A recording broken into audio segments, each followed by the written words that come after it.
আজ থেকে একটি লবঙ্গ নিয়ে একটি সূরা পড়ে সেখানে ফু দিয়ে ঘরের একটি গোপন জায়গা আছে, আমি কি বলে দেব, সেখানে রাখবেন, ইনশাআল্লাহ তাআলা আপনার ঘর থেকে ধীরে ধীরে অভাব অনটন দূর হয়ে যাবে।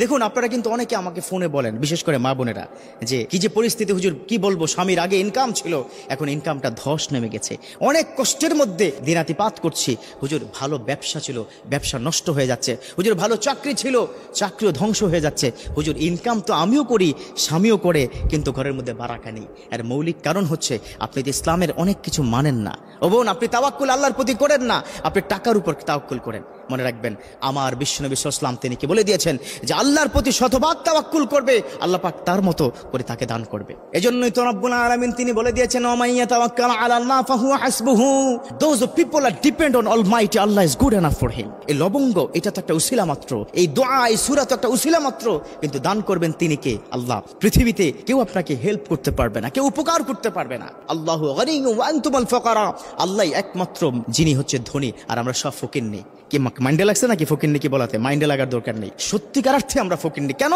একজন ফকিন্নির কাজ কি বলুন তো? রাস্তার মোড়ে মোড়ে দাঁড়িয়ে অথবা বাসের মধ্যে উঠে আপনার কাছে চায়, আপনি দেন না, আরেকজনের কাছে চায়, সে দেয় না, আরেকজনের কাছে চায়, তার কাজে হচ্ছে চাওয়া, ঠিক কিনা? অতএব আমরা তো আল্লাহর কাছে কথায় কথায় চাই, তাহলে আমরা কি সবচেয়ে থেকে বড় ফকির না? ও, এবার বুঝতে পেরেছেন তাই না? আমরা ফকির, আল্লাহ পাক দান করবে, কখন দান করবে, কিভাবে দান করবে, আপনি কল্পনাও করতে পারবেন না। হাদিসের বর্ণনা, হযরত আলী রাদিয়াল্লাহু তাআলা আনহুর কাছে একজন মহিলা এসে বললেন, ও আলী, ও খলিফাতুল মুসলিমিন, আমি অনেক ইনকাম করি, আমার ঘরে ভালো আয় ইনকাম, কিন্তু ঘরের মধ্যে কোনো বারাকা নাই, অভাব দূর হচ্ছে না, অভাব দূর হয় না। আজকে দুটো কারণ বলে দিব অভাব কেন দূর হয় না, শুনতে চান তো সবাই? এক নম্বর হচ্ছে, আপনি যে ইনকামটা করেন সেই ইনকামের ক্ষেত্রে শুকরিয়া জ্ঞাপন করেন না। এক নম্বর কি? শুকরিয়া জ্ঞাপন করেন না, যার কারণে অভাব দূর হয় না।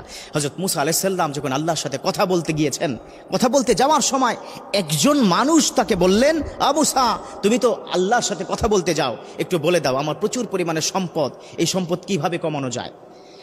রব্বুল আলামিন মুসাকে বললেন, ও মুসা, তুমি তাকে বলে দাও সেজন্য না শুকরিয়া করে। মুসা আলাইহিস সালাম এসে তার উম্মতকে বলল, ও ভাই, আল্লাহ রাব্বুল আলামিন বলে দিয়েছেন তুমি যেন না শুকরিয়া করো। লোকটা বলল, নো নেভার, কেন করব না? আমি না শুকরিয়া করতেই পারবো না, যে আল্লাহ এত সম্পদ দান করেছে, কি করে আল্লাহর সেই সম্পদের না শুকরিয়া করি? এটা তো আমার সম্পদ, এটা তো আল্লাহর সম্পদ। হযরত মুসা পরের বার যখন কথা বলতে গেলেন, বললেন, ও মুসা, কি অবস্থা লোকটার? বলল, ও রব্বুল আলামিন, লোকটা এখন আমাকে নতুন অভিযোগ দেওয়া শুরু করলো।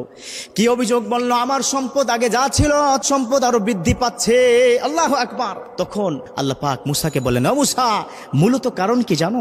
মূল কারণ হচ্ছে সে যে শুকরিয়া জ্ঞাপন করছে, সে যে আমার প্রতি কৃতজ্ঞ, যার কারণে আমি তার সম্পদ বৃদ্ধি করে দিয়েছি। আমাদের মা বোনদের কিন্তু শুকরিয়া একটু কম, খবরদার শুকরিয়া জ্ঞাপন করবেন, আর তাওয়াক্কুল করবেন কি কার উপর? আল্লাহর উপরে। যেটা বললাম, আপনি যখন অফিস থেকে বা মাসের শেষে যে বেতনটা আপনি পান, আপনি যখন আলমারির মধ্যে টাকাটা রাখেন না, আপনার আলমারির মধ্যে প্রয়োজনে হয়তো আপনি এই টাকাটা খরচ করেন, আপনি একটা লবঙ্গ নেবেন। আসলে লবঙ্গ কিছু করতে পারে না, লবঙ্গ এটা মূলত একটা উসিলা মাত্র। একটা লবঙ্গ সাদা একটা কাপড়ের মধ্যে পেঁচিয়ে সূরাতুল ফাতিহা তার মধ্যে আপনি পড়বেন। কি পড়বেন? সূরাতুল ফাতিহা। কোন বর্ণনা আছে সূরাতুল কাউসার, আপনি সূরাতুল কাউসারও পড়তে পারেন, সূরাতুল ফাতিহাও পড়তে পারেন। পড়ে সেটা ফু দিয়ে আপনার সে ড্রয়ারের মধ্যে রেখে দিবেন। এটার উসিলায় আল্লাহ পাক, এই যে আল্লাহর প্রতি আপনি যে বিশ্বাস রেখেছেন, আস্থা রেখেছেন, তার উসিলায় আল্লাহ পাক আপনার ঘর থেকে দিন দিন অভাব অনটনকে দূর করে দিবে। আল্লাহ পাক আমাদেরকে আমলটা রেগুলারলি করার তৌফিক দান করুক, আমিন।